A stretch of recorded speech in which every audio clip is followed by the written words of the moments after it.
los economistas, el aumento de aranceles en Estados Unidos, tarde o temprano se va a reflejar en un aumento de inflación, en desaceleración y en desaceleración del crecimiento económico y va a perjudicar a los trabajadores estadounidenses. Y esto, además que los consumidores van a terminar, pues son los que van a terminar pagando, digamos, los platos rotos para algunos, por la mala política arancelaria de Trump. Ahora, hemos invitado a un experto en el asunto para que nos explique si esto es simplemente un hipo, es una especie de bache que se tiene que pasar necesariamente para una mejora en el futuro, o realmente Donald Trump la ha pifeado y está tomando malas decisiones que van a causar serios problemas en su economía. Hola, José Luis Tapia, ¿cómo estás? Que tú además, eres economista, eres director de... El Instituto Libre Empresa. Exacto. ¿Cómo estás? Muy bien, muchas gracias por la invitación. Para decirte que Donald Trump ya, creo, está aplicando una política de arancelaria de este tipo, de guerra comercial. Ha desatado en todo el mundo pues una reacción como era de esperarse, poniendo los aranceles, que significa impuestos. O sea, no hay que olvidarnos que un arancel es un impuesto que le autoimpone a su economía, castigando a los consumidores. Eso es lo peor de todo. Ya, ¿para buscar qué? Para buscar política, es decir, a ver, quiero obligar a una entidad llamada Colombia. Colombia le exporta a Estados Unidos. Y ese producto que va a ingresar a los Estados Unidos le quiere poner un impuesto adicional para que ese producto colombiano no ingrese y le haga competencia interna a los productores locales. Eso es una política arancelaria de tipo retaliatorio. Quiere decir, yo castigo al otro para que aflojen determinados temas, ¿no? Por ejemplo, el Perú podría haber sido de desarrollo alternativo, no le gusta mucho su problema, digamos, de las drogas porque envían cargamento y no hacen nada al gobierno, entonces yo le aplico aranceles para castigarlo, ¿no? Ya, ¿y eso cómo está afectando la bolsa de valores de Estados Unidos? Porque lo que hemos visto es que ha habido el Dow Jones ha bajado en un 5%, S&P 500 en un 6%, el Nasdaq ha bajado un 10%. La gente no sabrá qué cosa es esto, o algunos no lo sabrán, pero ciertamente estos índices bursátiles, José Luis, cuyas caídas son significativas, están haciéndole daño a la propia economía de Estados Unidos. ¿Cómo entonces se entiende este asunto? Porque cuando Trump lanzó la idea de ese 25% a los aranceles a México, Canadá, pensaba que era una estrategia, digamos, de tipo coyuntural, para obligar que hagan algo en la frontera, etc. Pero cuando ya eso se empieza a masificar y hacer que la política sea para casi todo el mundo, entonces ya, digamos, Trump ya no está hablando de medida específica, sino una política, es decir, es una estrategia política global, lo cual ya crea desconfianza y hace que las bolsas de valores, como son analizadores de la economía, ya le hayan dicho los asesores, los inversionistas, esto no es medida, esto es una política, esto es un gesto de gobierno para que vean que Estados Unidos manda en el mundo. Entonces, el mercado, como tú sabes, estas bolsas de valores reflejan el comportamiento de los mercados, es decir, lo que se llama el sentimiento, sí, la sensación. Y lo que podría venir a futuro, etc. Entonces, como son muy analistas porque se juegan millones de dólares dentro de la bolsa de valores, entonces dice, mejor profundicemos, veamos qué cosa está ocurriendo contra y hagamos el análisis y sacan de su análisis una serie de expectativas. Una de ellas, el PBI, que empieza a estar desacelerándose y falta nada más un trimestre más para ver si es que Estados Unidos entra en una recesión. Y por el otro lado tienes la economía que está entrando en una fase de inflación. ¿Y esto quién lo ha lanzado? El Banco Central, digamos así, de Arkansas. Ha lanzado un informe advirtiendo que se viene una recesión si es que no se hace algo al respecto, y menos aún cuando tienes una política arancelaria o comercial basado en ataques arancelarios a los países. Entonces ya los consumidores norteamericanos empiezan a reflejar sus temores en lo que se llama el índice de consumo, que está descendiendo permanentemente, y la deuda, no solamente la estatal, sino la deuda privada de los que se endeudan con tarjetas de crédito principalmente, está acelerando su alza de la tasa de interés. Y eso está jugando en contra de lo que podría haberse visto como que Trump era la salida económica frente a Biden. Recuerde que Biden es un estatista que gastó mucho dinero, y encima el presidente Trump, digamos, para despejar este nubarrón que se le ha presentado como política económica, hubiera dicho, yo vetaré la ley que está presentando en la anterior legislación, antes de que entre Trump, sobre elevar el techo de la deuda. O sea, Estados Unidos tiene deuda por pagar a sus acreedores que supera su PBI hasta 160%. Eso significa, en otras palabras, de que cuando le elevan el techo a la deuda, le está diciendo que va a seguir siendo los impuestos de aquí para adelante en una forma incremental. O sea, va a ir subiendo los impuestos cuando lo que debió hacer es: yo vetaré esta ley. Significa, yo no voy a seguir la línea de endeudamiento masivo como lo hizo Biden, sino que está repitiendo el error de Biden. Entonces, eso jugándose. Recesión, inflación, elevación del techo de la deuda del gobierno y esta guerra arancelaria. Entonces dice, no, esto responde a una política que no tiene nada que ver con el libre mercado, ¿no? Equivocada, entonces me estás diciendo. Está equivocado. Por eso los mercados no son tontos. Los mercados, como se juegan millones de dólares, entonces ya han visto esta figura. Esta figura se llama estanflación. Significa disminución del ritmo económico más inflación.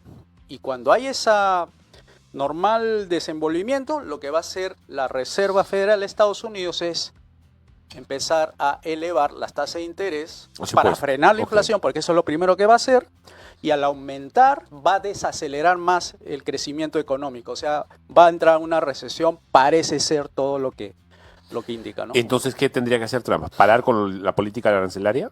Tiene que revertir todo lo que hizo Biden. Por ejemplo, bajar ese techo a la deuda, vetarlo, decir, yo no voy a endeudar más al país.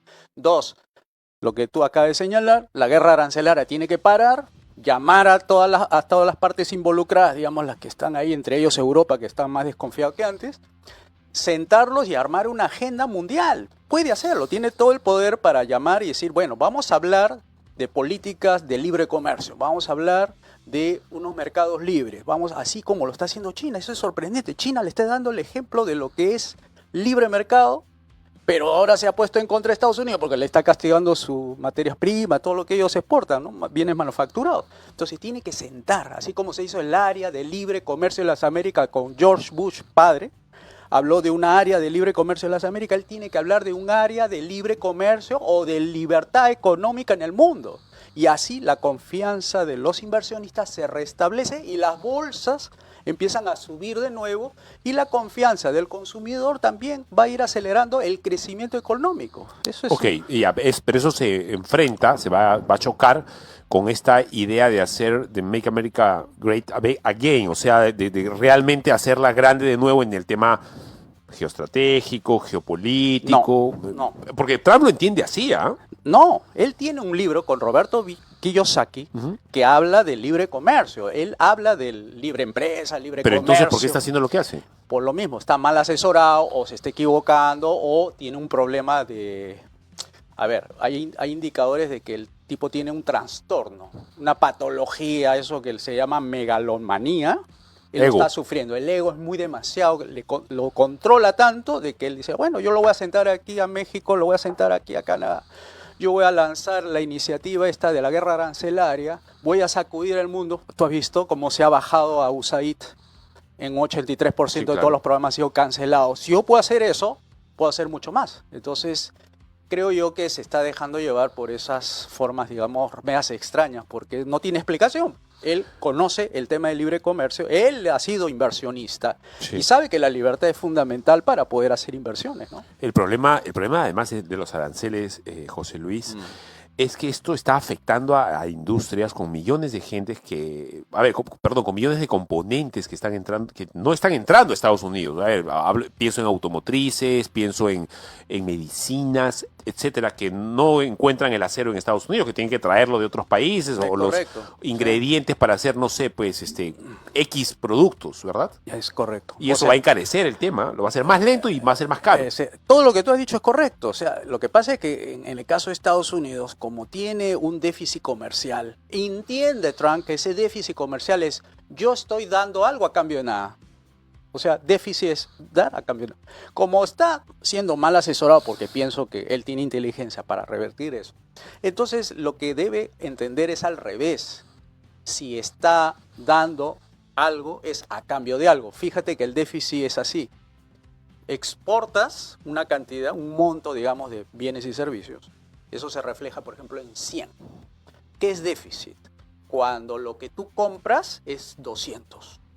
O sea, estás vendiendo 100 Claro. y 200. Estás gastando más de lo que ganas. Exacto. Entonces, la pregunta es, ¿cómo es posible que los Estados Unidos pueda comprar más, que se llama importación, 200 cuando solamente vende 100? Alguien le está pagando la cuenta a los Estados Unidos que viene a ser la diferencia. Esa diferencia se llama déficit. Entonces, Trump, si entendiera de esa manera, diría... Pero no es tan difícil de que lo entiendas. Alguien se lo tiene que estar diciendo. Por eso, hay gente inteligente ahí. hay un tema, como vuelvo a decir, tal vez sea el trastorno, El ego. que le está haciendo ver enemigos por todos lados, porque no se entiende cómo algo de México digamos... El acero, por Canadá, ejemplo. O yo le pongo pues a determinados países, pero que lance una iniciativa que mundialmente está trastornando, incluso la Organización Mundial de Comercio ya ni siquiera pinta nada ahí, esté convirtiéndose en una amenaza al orden mundial. O sea, ya no es solamente económico, sino ya geopolítico y todo eso, ¿no? Entonces, Estados Unidos ya no es la megapotencia mundial que puede decir se hace así o se hace así. Hay terreno que ha perdido indefectiblemente. Porque esa política de Trump funcionaría en un mundo en donde el hegemón real es Estados Unidos y es el que ronca y se hace lo que dice en todo aspecto, pero parece que no es así. Es que, a ver, Europa ya le puso, digamos, un pare a esto. Dice, bueno, ya prácticamente ya no va a ser su aliado. Ellos van a ver la forma como van a financiar su protección fuera de la OTAN. Y su guerra y todo lo demás. Tal vez Estados Unidos se salga de la OTAN. Porque si así va a seguir la tendencia, entonces Estados Unidos no va a tener sentido gastar mucho dinero en la OTAN para proteger a sus pares. Ahora que ya le declaró que ya no son amigos, porque está haciendo su negocio con Putin, es más pro-ruso que pro-europeo, entonces yo me imagino que ese sentido de los europeos ya no se van a sentir como identificados con Estados Unidos, entonces se va a salir de la OTAN en este plan. Entonces, a ver, digamos que sea bipolar el asunto, ¿no? Entre Rusia y Estados Unidos, y ellos son los hegemónicos. Entonces, los planteamientos de esta geoestrategia que se está aplicando va a conducir a un mundo más de la Guerra Fría. O sea, porque la Guerra Fría, recuerda que era entre la Unión Soviética versus Estados Unidos. China, ¿eh? Voy por ahí. Entonces, cuando haga ese negocio, ¿qué va a pasar? Europa va a tener que ir conversando con China para ver la forma de equilibrar estas relaciones internacionales que se le está yendo de la mano a los europeos, porque son los más preocupados en esto. Porque tienen una guerra ahí, tiene Ucrania que está a la puerta de Rusia, y los europeos ven como enemigo a Rusia. Y sus economías cada vez están peor también, ¿eh? Fíjate, Europa ve como enemigo a Rusia, Estados Unidos no lo ve. O sea, como ver a China, que digamos, me ha aplicado a mí la guerra arancelaria, yo le devuelvo y yo les voy a enseñar a ellos cómo se hace política económica, ¿no?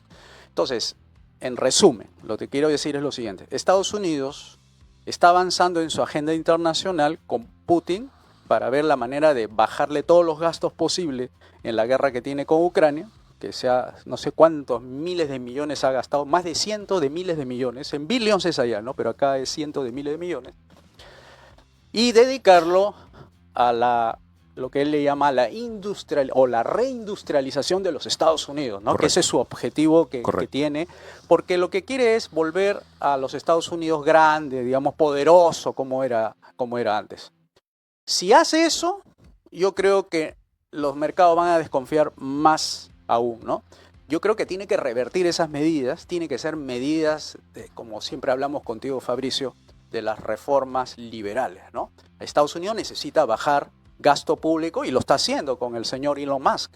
Con ese departamento que ha abierto de eficiencia gubernamental, va a ahorrar varios miles de millones, pero necesita también bajarse al gobierno federal en las regulaciones económicas que está afectando a la industria, y además para volver a traer las inversiones a los Estados Unidos, porque esa es su preocupación. ¿Por qué se va Apple a invertir a Vietnam cuando lo puede hacer en Estados Unidos? Sí, claro. Por eso yo te voy a aplicar el 10 o el 15 o el 20% a tus productos Apple. Así que tráeme las inversiones aquí, a los Estados Unidos, ¿no? Ahora, ¿qué significa volatilidad en los mercados? Porque me dicen que es esto también lo que está causando esta política arancelaria. Es nerviosismo. O sea, una persona nerviosa tiene momentos en que puede estar tranquilo y puede estar... Ok. Y si Y hay lo- mercados nerviosos o mercados pues, que no están funcionando bien. Exacto, entonces es impredecible invertir, no sabes si debes invertir en más acciones o menos acciones, si es momento de vender, es momento de comprar. Eso se llama volatilidad, o sea, tienes un momento que sube y un momento que baja. Y la gente pues proyecta a 6 meses, a 8 meses, un año las inversiones, pero Sí. si yo veo mucha fluctuación, mucho nerviosismo, ¿cómo voy a invertir en esas condiciones? Siempre la incertidumbre, Fabricio, es peor que el riesgo. Sí, claro. Entonces, para terminar, Sí. José Luis, ¿qué esperar como Perú? A ver, ¿realmente esto nos va a hacer daño o es algo que solamente tiene que ver con Estados Unidos? Si nos guiamos por las declaraciones de que a Trump le preocupa los déficits comercial, nosotros no tendríamos que tener ningún problema porque nosotros más bien tenemos un déficit comercial con Estados Unidos. Sí. O sea, ellos serían superavitarios y nosotros no.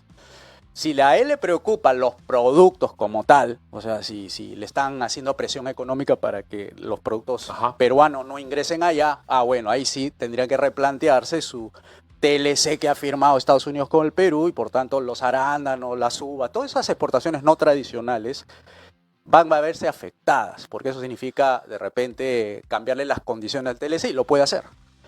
Pero en el caso de la minería, las grandes exportaciones están diversificadas, felizmente. O sea, no todo se va a Estados Unidos porque tenemos un socio que es China Sí, claro, que es y le importante. exportamos exactamente y Europa en Sí. general. A Brasil también algunas cosas. Entonces, etcétera. más o menos es 14, 13% de nuestras exportaciones están yéndose a los Estados Unidos. Pero De no es eso, poco eso, ¿ah? por supuesto, porque justamente China, Europa y el resto de Asia hace el resto del Sí, porcentaje, ¿no? Y eso te digo que es bueno porque es como que tú tuvieras un negocio y que tuvieras un solo cliente, el cliente te deja de comprar y tu negocio se cae. Chao. Y a cambio acá tenemos pues 5 o 6 Bueno, socios vamos- comerciales, ¿no? Vamos a estar atentos a cómo va yendo el asunto. José Luis, te agradezco mucho. De nada, Fabricio, ya será para otra ocasión. Muchas gracias. Muchas gracias a ti. Vamos a una pequeña pausa y regresamos.